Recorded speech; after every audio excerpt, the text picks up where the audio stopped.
The sun over Ndini did not rise with a gentle glow. It emerged like a golden predator, scorching the red African earth and turning the morning mist into a thick, stifling AC. In the heart of this rugged landscape lived Aisha, a young woman whose beauty was hidden beneath layers of dust and the heavy burden of a life she never chose. While other girls her age wore vibrant Ankara fabrics and dreamt of the village dance, Aisha wore a tattered, faded wrapper that had been patched so many times.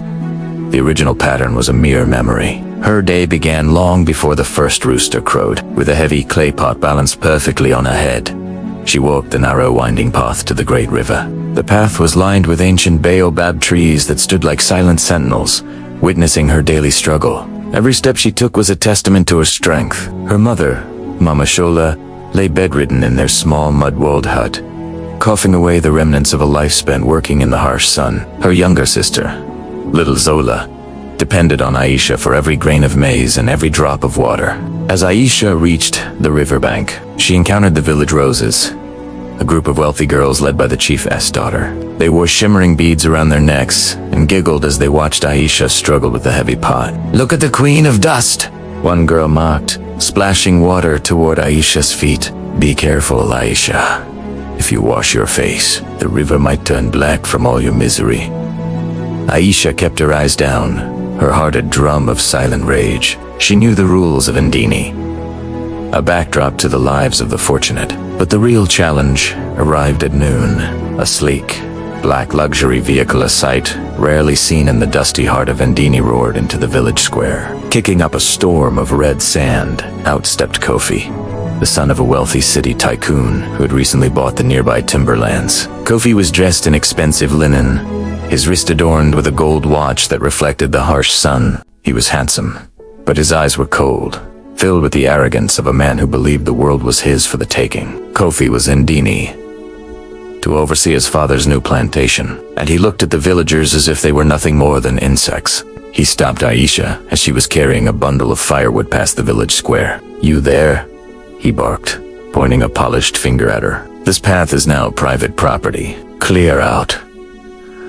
Aisha stopped, the weight of the wood pressing into her neck. She looked at him not with the fear he expected, but with a weary dignity. "This path has belonged to my ancestors since the river first carved the valley, Master," she said softly but firmly. Kofi laughed, a dry, mocking sound. "Your ancestors were as poor as you are, girl. Ancestry doesn't pay the bills. Gold does. Look at yourself covered in filth, wearing rags. You are a blemish on this beautiful land. If I see you here again, I'll have the guards throw you into the bush where you belong." He reached into his pocket and threw a small coin into the dust at her feet. "Buy yourself a soul, if you can find one that cheap." The villagers watched in silence. Some felt pity, but most turned away, afraid to offend the man with the power to change their lives. Aisha stared at the coin in the dirt. A single tear escaped her eye, carving a clean line through the dust on her cheek.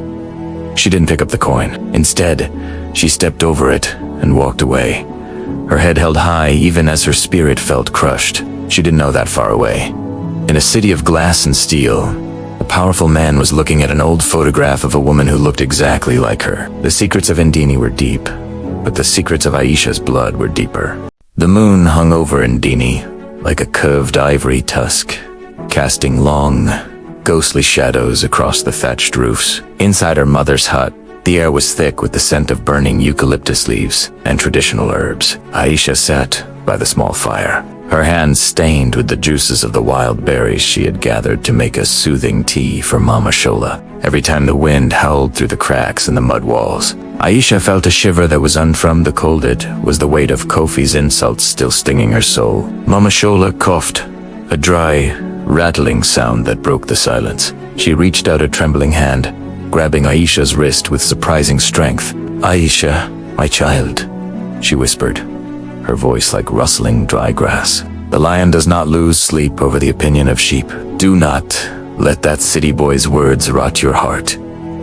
Aisha looked at her mother, tears shimmering in the firelight. "But Mama, he is right about one thing. We are drowning in the dust of this village. I work from sunup to sundown, yet we have nothing but rags.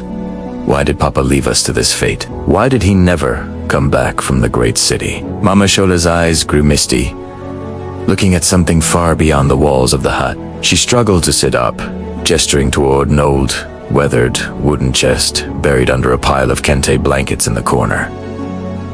"Bring it to me," she commanded. With trembling hands, Aisha dragged the heavy chest to the bedside.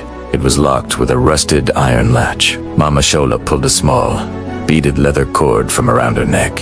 Hanging from it was an ancient brass key. As the lid creaked open, Aisha expected to see more old clothes or perhaps some dried seeds. Instead, wrapped in a piece of fine, purple silk of fabric, far too expensive for a village like Nandini, was a heavy gold medallion. It bore the crest of a roaring lion with eyes made of tiny, sparkling emeralds. "Your father did not leave because he didn't love us," Aisha, Mama Shola said, her voice shaking. "He was the son of a king from the lands beyond the mountains. He came here to hide from those who wanted to steal his throne. Married me, a simple village girl, and gave up his crown for love. But the enemies found him. He fled to the city to draw them away from us, to keep you safe." Aisha stared at the gold in her hands. It felt heavy, warm, and powerful. In Indini, gold was something you only heard about in legends told by the elders around the communal fire. To hold it was to hold a piece of a different world.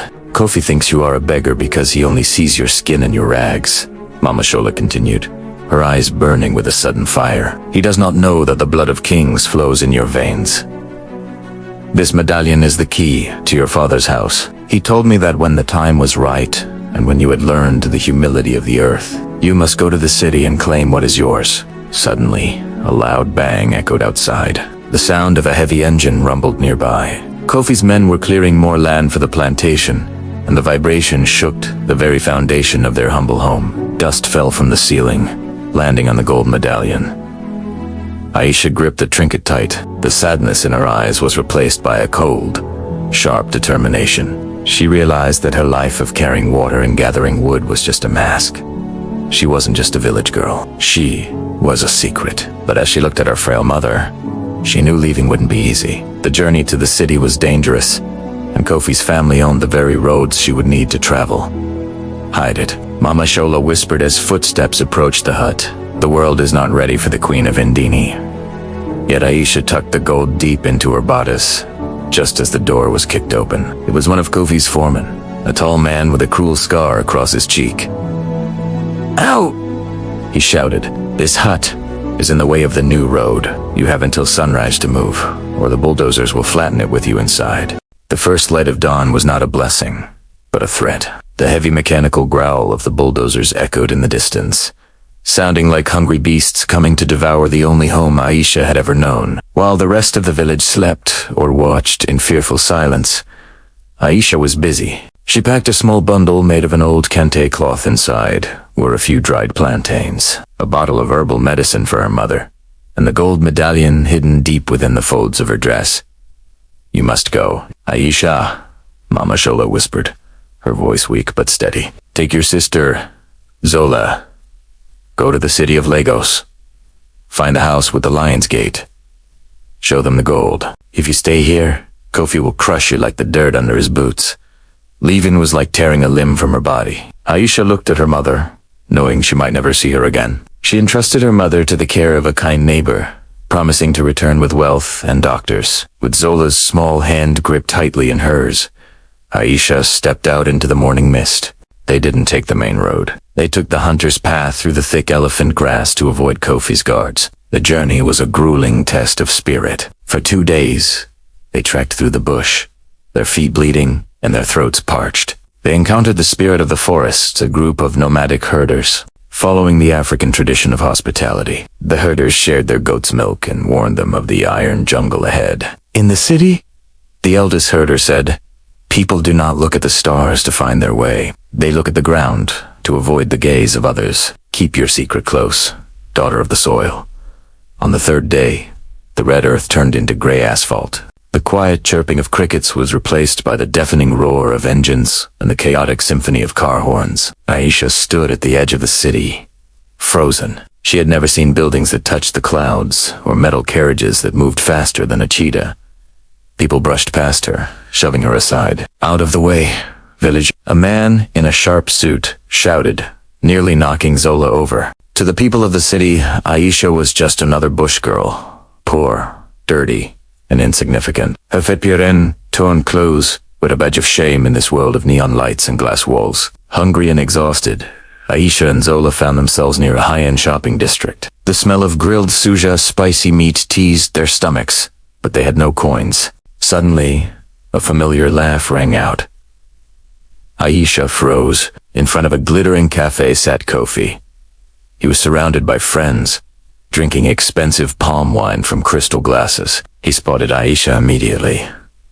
Well, look what the wind blew in, he shouted, standing up so everyone could see. The Queen of Dust has come to the city to beg. Did you walk all this way to find the coin I threw in the dirt, or are you here to clean my shoes? His friends erupted in laughter. One of them took a photo of Aisha with a high-tech phone. She looks like a museum exhibit, they joked. Aisha felt the medallion burning against her skin. She wanted to scream, to show them the gold. But her mother's warning echoed in her head. The world is not ready yet. She pulled Zola away, enduring the humiliation, as Kofi threw a Hoffiton crust of bread at her feet. Eat up, beggar. It's more than you'll earn in a lifetime. Aisha didn't look back. She walked until her legs gave out, ending up in the slums, under the Great Bridge. But as she watched the sun set behind the skyscrapers, she didn't feel defeated. She felt a cold, hard resolve. Tomorrow, she would find the Lion's Gate. Tomorrow, the beggar would reclaim her bloodline. The city of Lagos was a beast that never slept. Under the flickering orange glow of the streetlights in the slums, Aisha spent the night clutching Zola, her hand never leaving the gold medallion hidden in her dress. When the first Danfo buses began to honk and the street vendors started shouting Ogi and Akara, hot corn pop and bean cakes, Aisha stood up. She washed her face with a handful of water from a plastic sachet, smoothed her tattered wrapper, and began her search for the Lion's Gate. After hours of walking past towering skyscrapers and bustling marketplaces, the air began to change. The smell of exhaust and trash was replaced by the scent of manicured jasmine and expensive sea breeze. She had reached the island, the place where the billionaires lived. Here, the walls were high and topped with electric wires, and the gates were made of heavy iron. Then, she saw it. At the end of a long, palm-lined avenue stood a gate of pure silver and black iron. Carved into the center were two massive, roaring lions, exact same design as her medallion. Her heart hammered against her ribs like a trapped bird. This was Italiano. This was the house of the man her mother called the Lion of the East. Aisha approached the gate, her dusty feet leaving red prints on the clean white pavement. A security guard in a crisp navy uniform, looking more like a soldier than a watchman, stepped forward. He looked at Aisha's torn clothes and Zola's messy hair with immediate disgust. "Hey, where do you think you're going, Bushko?" the guard shouted, gripping his baton. "This isn't a soup kitchen. Beggars aren't allowed on this street. Move before I call the police." Aisha didn't flinch. The Queen of Endini rose within her. "I am not here to beg," she said, her voice echoing with a strength that surprised even the guard. "I am here to see Chief Obis. I have a message from the village of Endini." The guard laughed, a cruel sound that reminded her of Kofi Chief Obisa. "You think a man who owns half the shipping ports in Africa has time for a rag-wearing girl from the bush? He is inside hosting a banquet for the city's elite. Now, get lost before I lose my patience." Just then, a familiar roar of an engine approached. A shiny sports car pulled up to the gate. The window rolled down, and Aisha's heart sank. It was Kofi. He was dressed in a tuxedo, looking like royalty. "Still here?" "Aisha," Kofi sneered, leaning out of the window. "I told you to stay in the bush. Now you're harassing the chief." "Officer, this girl is a nuisance. She's been following me since the village, probably looking for a handout." The guard straightened up, eager to please the wealthy Kofi. "My apologies, Mr. Kofi. I'll handle her right now." He reached out to grab Aisha's arm. "Wait, Aisha, cried out. In a moment of desperation, she reached into her bodice and pulled out the gold medallion. The emerald eyes of the lion caught the midday sun, sending a brilliant green flash across the guard's face and into the rear-view mirror of Kofi's car. Kofi's eyes widened. He recognized the quality of the gold immediately. "Where did you steal that?" he hissed, his voice trembling with a mix of greed and shock. "Give that to me. A thief like you shouldn't be carrying such a treasure."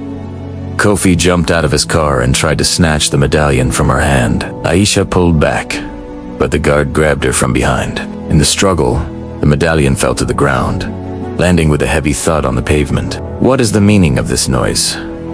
A deep, thunderous voice boomed from behind the gate. The heavy silver lions began to creak open. An older man walked out. He was dressed in a flowing white agbada, embroidered with gold thread. His presence was so powerful that even the wind seemed to stop blowing. It was Chief Obisik himself. He looked at the Kawasta guard holding a girl, Kofi lunging for a piece of jewelry. His eyes fell to the ground, where the gold medallion lay in the dust. His face went pale. His hands began to shake. And for the first time in 30 years, the Lion of the East felt his knees go weak. The silence that fell over the entrance of the mansion was so heavy you could hear the distant pulse of the city. Chief Obisek stood frozen, his eyes locked onto the gold medallion lying in the dust. To the guard and Kofi, it was just a piece of jewelry.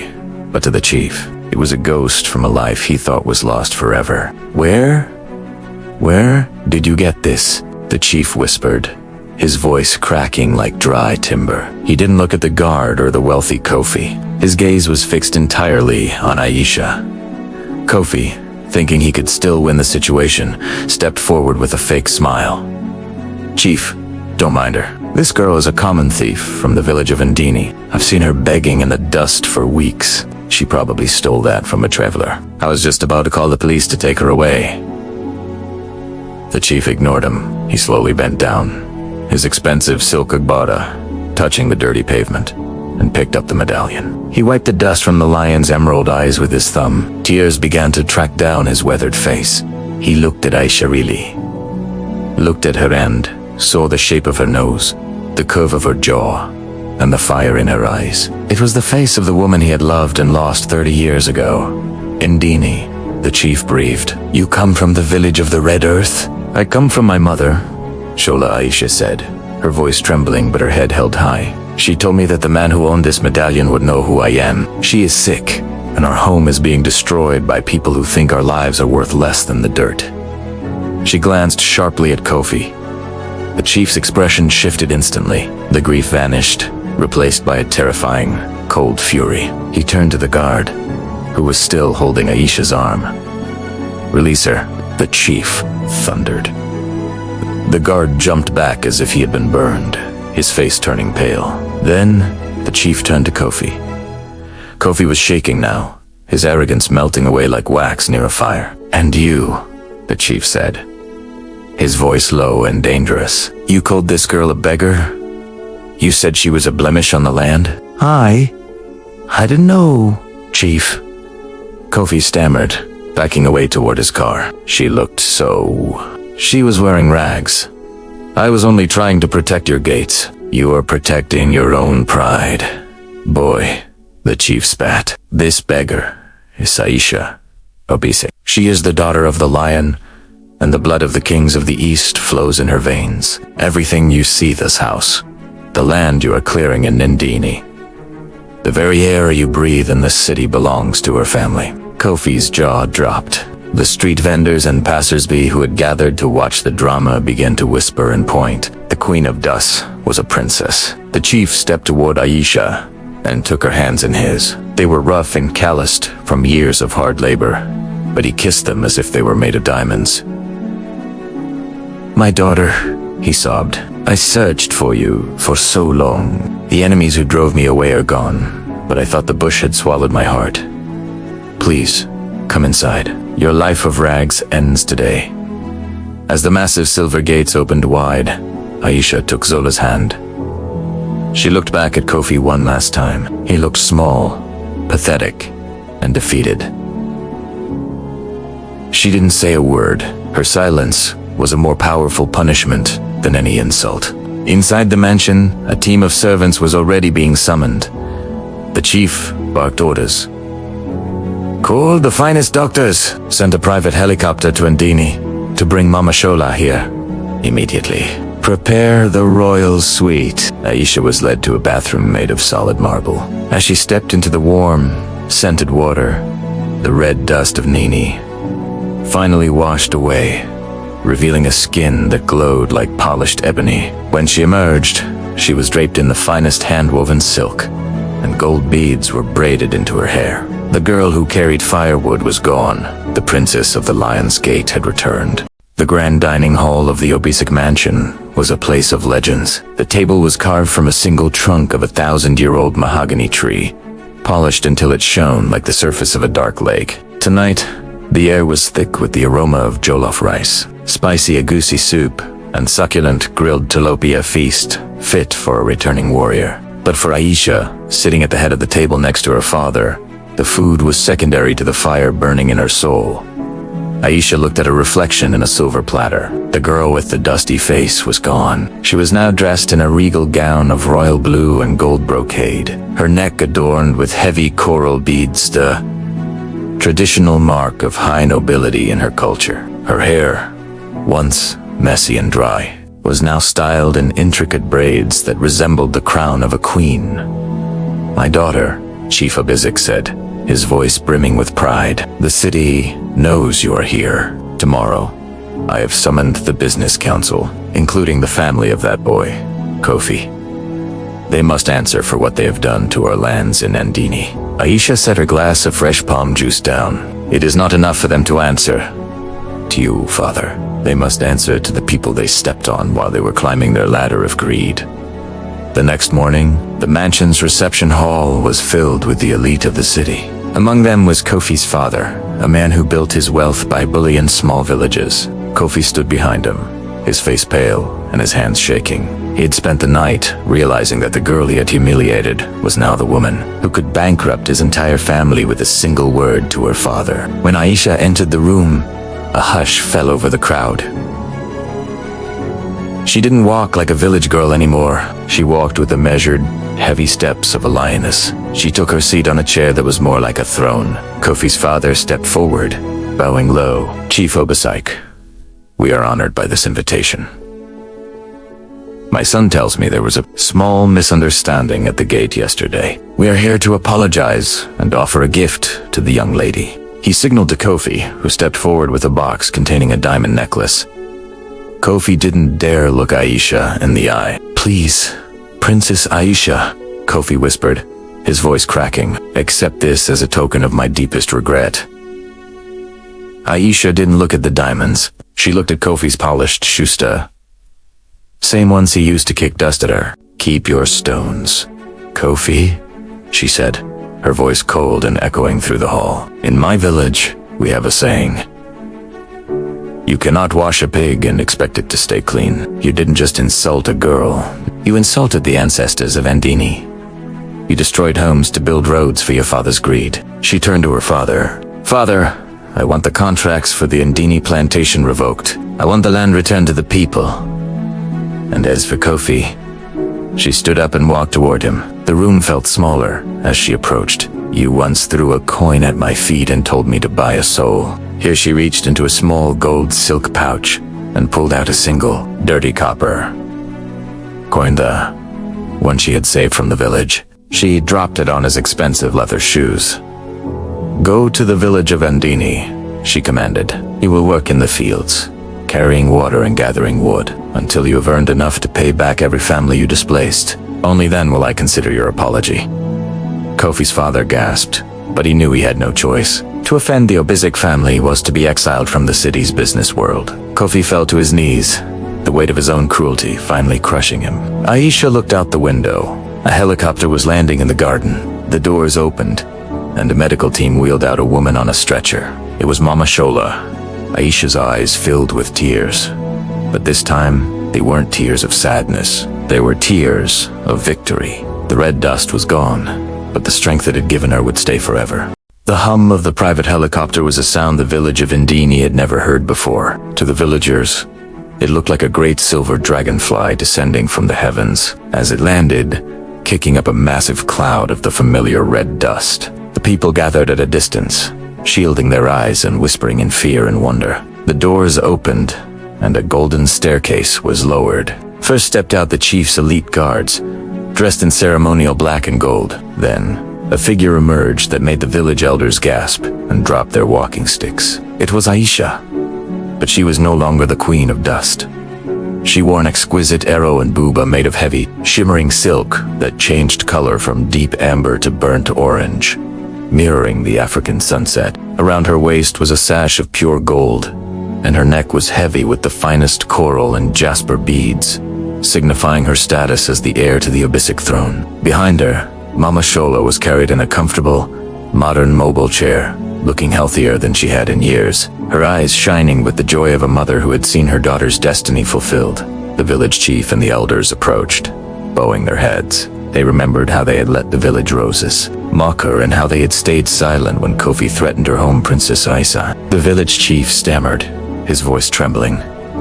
We did not know. We ask for the forgiveness of the ancestors. Aisha looked around. She saw her old hut. It had been spared from the bulldozers, standing like a lonely monument to her past struggle. She saw the village roses, the girls who had mocked her at the river. They were now hiding behind their mothers, unable to meet her gaze.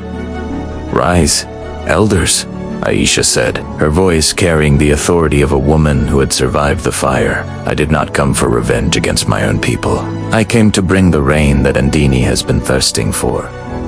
She gestured toward the horizon. A fleet of trucks was already arriving, carrying materials for a new school, a modern hospital, and a solar-powered water system that would mean no girl in Ndini would ever have to carry a heavy clay pot for miles again. "But first," Aisha said, her eyes turning sharp, "where is the laborer I sent to you?" From the back of the crowd, a man stumbled forward. He was covered in sweat, his expensive linen clothes, now nothing but rags, his hands blistered and bleeding. It was Kofi. He was carrying a massive bundle of firewood on his back, the very task he had mocked Aisha for. He looked at her, and for the first time, there was no gamund pride in his eyes. Only the exhaustion of a man who had finally learned the value of a hard day's work. "How is the wood?" Kofi Aisha asked, her voice calm. "Is it as easy as you thought when you were watching from your car?" Kofi dropped the wood and sank to his knees in the red dirt. It is the hardest thing I have ever done," he wheezed. "I am sorry, Aisha. I am so sorry." Aisha looked at him for a long moment. In African culture, justice is not just about punishment. It is about restoration. "Continue your work, Kofi. You will stay here until the school is finished. You will help lay the bricks for the house of every family you tried to displace. Only when the last roof is tiled will your debt be paid." That night, a great bonfire was lit in the center of the village. The drums beat with a rhythm that shook the earth. The Agan and the Udu drums, calling the spirits to witness the return of the lost daughter. Aisha danced with the women, her gold jewelry jingling like 1,000 tiny bells. She was no longer a stranger to them.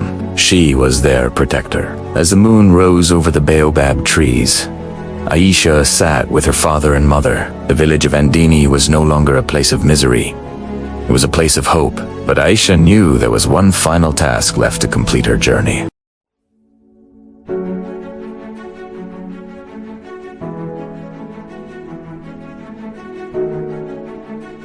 Kings from neighboring lands, governors, and the humble people of Ndini all gathered at the Abyssic ancestral estate. The celebration was a vibrant explosion of African heritage. There were masquerades performing the Ayo dance, and the air was thick with the sound of the talking drums, communicating the story of the girl who walked through fire to find her crown. Aisha stood before a massive golden mirror. She was dressed in the most magnificent outfit, yet a custom-made Aso oak, woven with real silver threads, representing the purity of her struggle, and a head gel that stood tall like the peaks of the Kilimanjaro. Her father approached her, holding the ancestral staff. "Aisha?" the chief said, his voice thick with emotion.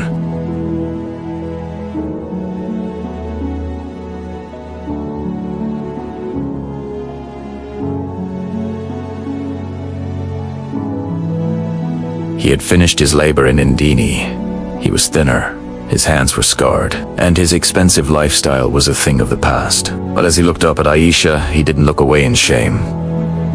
He bowed his head in genuine respect. He had finally learned that a man's worth is measured by the lives he builds, not the ones he breaks.